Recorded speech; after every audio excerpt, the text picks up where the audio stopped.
বছর হলো।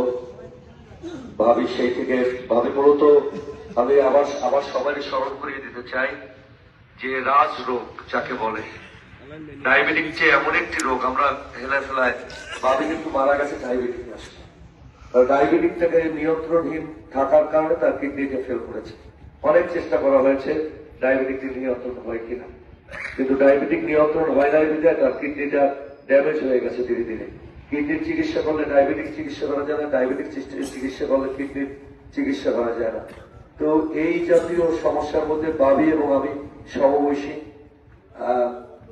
ছোট্টবেলায় আমাদের বাড়িতে এসেছে, ক্লাস 9-এ যখন পড়েন তখন তিনি এসেছেন। আমি আমার জীবনের একটা সময় তার ওখানেই মায়ের মতো তার স্নেহ, ঢাকায় ছিলেন বা আমাদের বড় ভাইদের তিনি ঢাকায় পিরোজপুরে মায়ের মতোই লালন করেছেন। আমাদের বন্ধুগুলোর বিবাহ তার হাত থেকে সে মানে বিকল্প মা বলবো। আমাদের বিশেষ করে বোনদের কাছে সবাই আজকে কান্নাকাটি করছে দেশের বাইরে থেকে, যেমনটি মায়ের জন্য কান্নাকাটি করছে। তো আমার ভাবের জন্য দোয়া করবেন, তিনি আমাদের মায়ের মতো ছিলেন।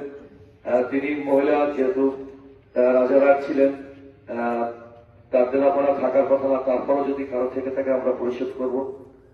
আমরা আমাদের পরিবারে তো অনেক দুর্ঘটনার মধ্যে প্রিন্স বেঁচে আছে, ও দেশের বাইরে থাকে। ও এসেছে মায়ের অসুস্থতার পর, তো ওর জন্য দোয়া করবেন।